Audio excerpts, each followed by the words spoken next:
Lançado no início do mês de agosto, o Museu da Lava Jato reúne memórias de abusos, lawfare e resistência democrática. A coleção virtual registra, com fatura de documentos, a operação que passou de uma iniciativa de grande apoio popular para um escândalo internacional de perseguição política. Para falar sobre essa questão, nós conversamos agora com Wilson Ramos Filho, conhecido como Xixo, que é advogado, doutor e professor de Direito do Trabalho na Universidade Federal do Paraná, a UFRPR. Xixo, prazer falar contigo, tudo bem? É isso mesmo? Vamos falar com Xixo ou Wilson? Como te conhecem? No movimento social e no movimento político, todo mundo me conhece por Xixo. E na universidade me chamavam de professor Xixo. Então é inútil resistir aos apelidos. Verdade, então é professor Xixo, pode ser assim?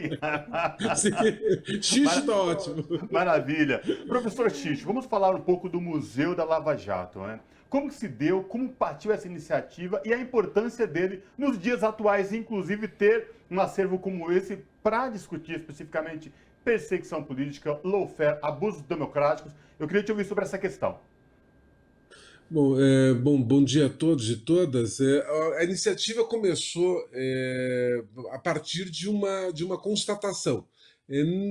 Nunca na história da humanidade houve algo parecido com a vigília Lula livre.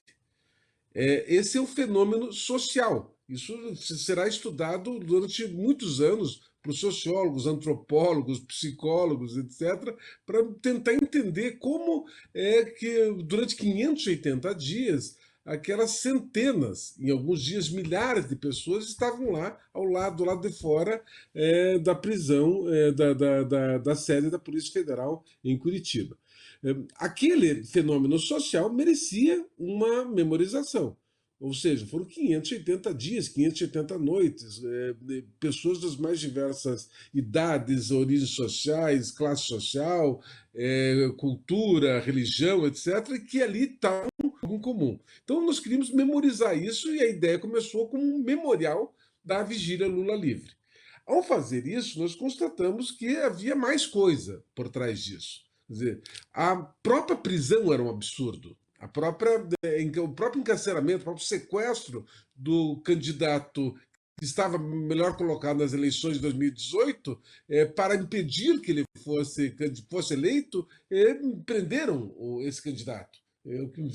O Lula foi impedido de disputar as eleições que seriam ganhas por ele. Então isso já era um escândalo por si. E aí tem a questão da lawfare. Então, pensamos o seguinte: temos que fazer um estudo, além de fazer a memorização da vigília, temos que ter um grupo de estudo científico para analisar a utilização do lawfare, que também já tinha sido, essa tática de guerra híbrida tinha sido adotada em outros países. Bom, pois bem, aí convidamos o ex-reitor da Universidade Federal do Paraná, José Henrique de Faria, para coordenar isso. Ele escolheu uma equipe interdisciplinar com psicólogos, economistas, administradores, juristas, historiadores, para pensar coletivamente o que é a lawfare e quais são os seus desdobramentos. Então, temos um grupo de pesquisa funcionando e que, inclusive, considerar bolsas para mestrado, doutorado e para fazer TCCs sobre o tema, trabalho de conclusão de curso, sobre o tema da lawfare. Então é um grupo de pesquisa, um grupo interdisciplinar de pesquisas científicas. Mas também percebemos o seguinte: a dificuldade que vocês, jornalistas os acadêmicos, têm de buscar elementos.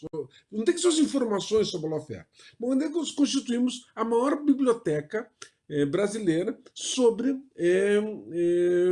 lawfare e sobre a Lava Jato. Temos provavelmente tudo que foi publicado e, se não está lá, nos mande, por favor, nós queremos ter acesso a isso para poder divulgar para as pessoas. E, além disso, nós fizemos uma coisa que é um acervo realmente estupendo. Você pode imaginar quantas notícias a mídia tradicional publicou sobre a lawfare. Estadão, Folha, G1, enfim, os jornalões publicaram todos os dias a matéria sobre a Lava Jato. Aí nós tivemos um insight: juntar as 79 fases da Lava Jato, os mil e tantos processos, reunindo todos num único lugar, correlacionando como a imprensa cobriu cada uma dessas fases da Lava Jato. Aí os números talvez se assustem. Nós temos 46 mil notícias selecionadas sobre as 79 fases da Lava Jato. Ou seja, o pesquisador pode colocar por nome do réu, por nome do advogado, por tema, ou por palavra-chave, tipo Petrobras, tipo Brecht, e aí ele vai reunir, vai ter acesso a todos os processos judiciais que tratam desses temas, dessa palavra-chave, e também todas as notícias que saíram nos grandes jornalões sobre essa matéria. Em síntese, a Lava Jato não teria acontecido sem a cumplicidade da mídia, da grande imprensa. A Lava Jato é um procedimento de perseguição judicial que só funciona se tiver os jornais formando opinião pública, dando apoio às arbitrariedades que estavam sendo praticadas. E isso, a Lava Jato, portanto, é uma junção da sanha persecutória ideológica de parcela do judiciário com a sanha persecutória ideológica de parcela da imprensa. Então, essa conjunção desses dois fatores criaram o que foi conhecido como Operação Lava Jato. Então, em síntese, o museu tem 3 pilares: a Vigília Lula Livre, o Grupo Interdisciplinar de Estudos Científicos e o arquivo do Centro de Documentação sobre a Lava Jato. Então, os números são enormes: 8 mil fotos, mais de 1000 vídeos. Então, os números são grandes, porque ele está em ambiente virtual. E a partir do ano que vem, pretendemos ter em sede física, mas só no ano que vem.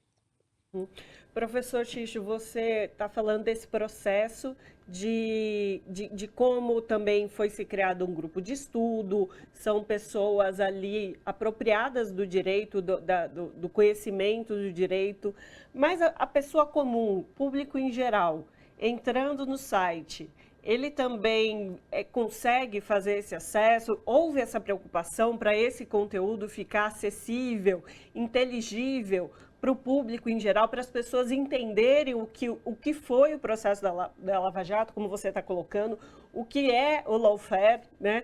Que é um tema que a gente ouviu tanto, mas ninguém explicou tão bem. Então, houve essa preocupação com o público em geral também, para além da pesquisa acadêmica, do campo do direito? Sim, né, nós estamos fazendo 2 coisas. Primeiro, por uma questão de acessibilidade, nós estamos gravando vídeos, porque às vezes o vídeo é mais fácil para você entender. E aí a gente usa uma linguagem coloquial para tentar, evitando juridiquês, economias, etc., para que as pessoas entendam o que aconteceu ali. Então, nós temos vários vídeos e temos áudios sobre o que foi a Operação Lava Jato. Temos textos. Nos textos, nós cuidamos de fazer um glossário. Ou seja, o que significa aquela palavra, para poder. Porque é uma palavra que às vezes as pessoas estão iniciadas, leem jornal, enfim, assistem televisão, alguns programas jornalísticos, e já estão familiarizados com o tema. Mas outra pessoa, um trabalhador que está lá saindo da fábrica, olha uma palavra e diz: que palavra feia é essa? O que quer dizer isso? Então nós tentamos fazer.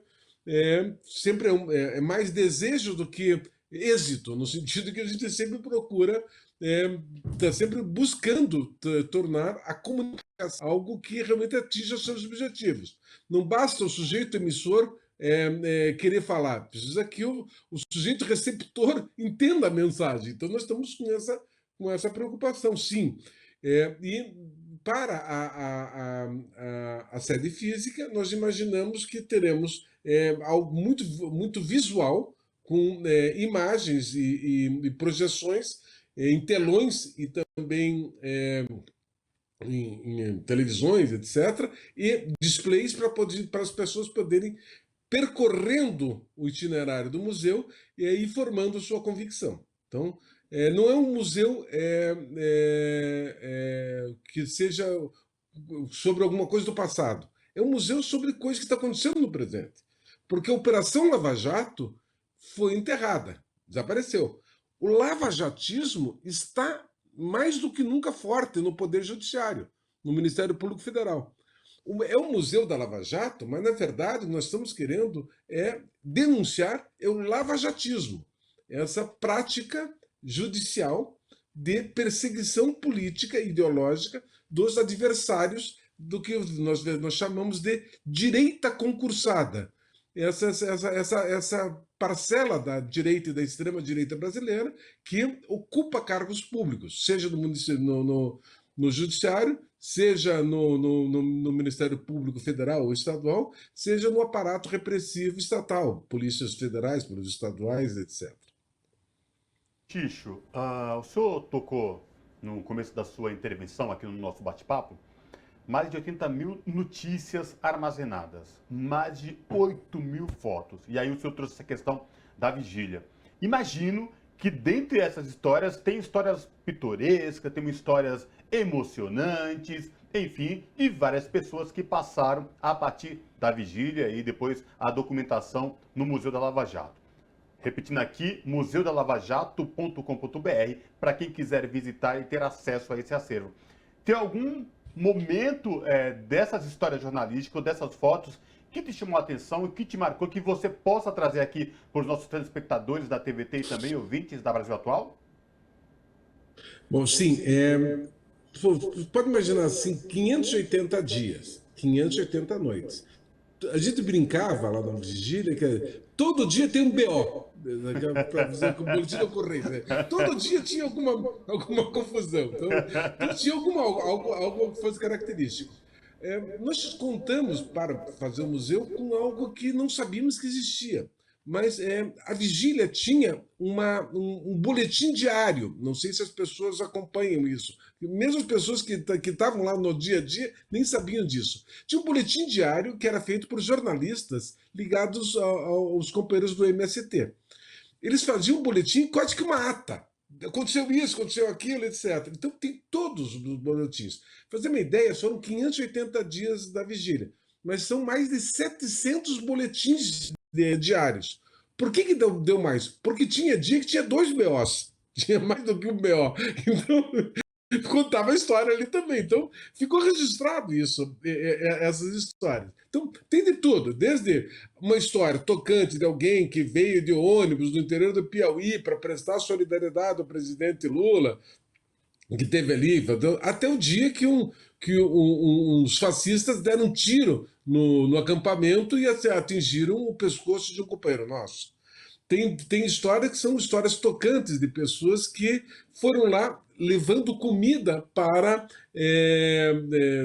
alimentos que seriam processados e produzidos na cozinha comunitária. E vê que eram pessoas pobres, que estavam tirando dos seus poucos recursos fazendo aquilo. E os depoimentos das pessoas em relação a isso. Até histórias de um policial federal surtado que entra na vigília e chuta a caixa de som, tenta arrancar, destruir o megafone. Um sujeito absolutamente surtado, que depois foi candidato pelo partido do Bolsonaro, não se elegeu, e ele era tão assim, fora da casinha, e ele acabou se suicidando. Realmente era uma pessoa surtada. Mas naquele momento, um policial federal armado, entrando lá, gritando, com arma na mão, etc., claro que isso é um evento que precisa ser feito.